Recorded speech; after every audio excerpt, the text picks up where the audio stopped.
The illegal Catalan referendum and the police violence that was caught on camera triggered the biggest political crisis Spain had seen in decades. Police were seen pushing, punching and kicking voters to move them away from polling stations on orders to seize the ballot boxes and in the face of voters young and old who stood their ground. 2 million people cast their vote, a quarter of all Catalans, yet many more stayed away, refusing to acknowledge the illegal referendum and urging unity. A year on, what did it all achieve? It's really fast. I've been shot here. So there's the containers, there's the police who shot me right directly in my face.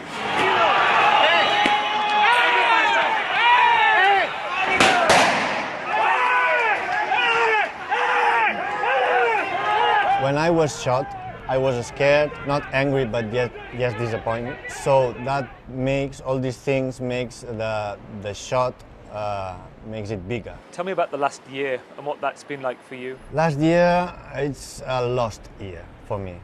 I mean, right now I'm starting to restart my life where I leave it that day. It's been a year of recovering, physically and mentally. Also for my family, my child, it's been a hard process. Looking back on the last year, and it was a great personal cost to you, what do you think's been achieved by the referendum?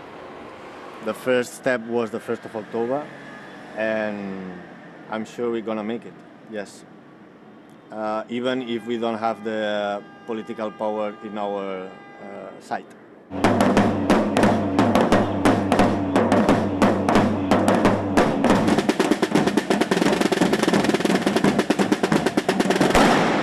Police violence was criticised internationally. Yes. I met one man who was blinded by a rubber bullet. Yes. Do you feel ashamed of that? Yeah, of course I feel ashamed, but they knew, independentists knew that the referendum was illegal. They knew the consequences. What do you think was the significance of the referendum? Looking at life now here. I feel sorry for what happened, but it's obvious that society, Catalan society, is divided, and it's very painful for us. A lot's changed in 12 months. After the referendum, when 90% of voters chose separation, the Catalan government declared independence. Madrid stepped in, dissolved parliament, sacked the government. The man responsible, former President Carles Puigdemont, fled to Belgium. He's still there in self-exile, wanted here to face allegations of rebellion. Other former ministers are in custody. There's been new elections. There's a new Catalan separatist government. There's a new Spanish government, a new Prime Minister, Pedro Sánchez. Politically, I think no one can say that something has been achieved because we're much worse than we were a year ago, no matter who you are supporting. If you're supporting independence, you're in a worse position because a year ago you still had the dream that something would happen. If you're pro-unionism, you thought this would be stopped and pro-independence support would definitely decrease, which has not happened. So the Spanish government has a message, a clear message for the Catalan population.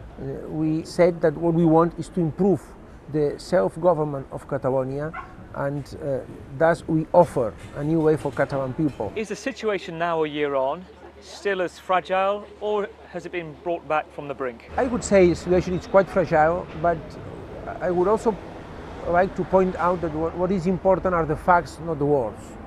So up to now, the new Catalan government hasn't made any fact that breaks the rule of law. He stayed in France because he had a son that was... You could end this political crisis. The socialist government say they're offering you a referendum on greater autonomy, but you're saying no. It's in the hands of the socialist government to show that the situation is new by pulling back all charges against the former Catalan government, having exiles back at home and having political prisoners out of prison.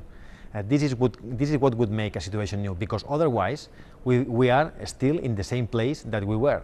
Your president, President Torra, today is talking about planning an act of disobedience which would lead to independence. What does he mean? We may well be ready to an act of disobedience, but we are not here yet. If the Spanish government is not prepared to give us a solution through a dialogue and negotiation that passes through a binding referendum, and we will work to implement as soon as possible a Catalan Republic.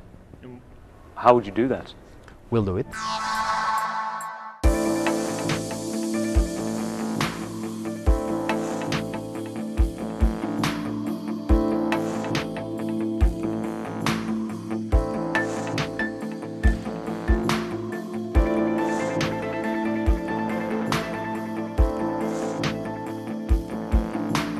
The ballot boxes used in the referendum are museum exhibits now, artistic expressions of the defiance and the violence that day.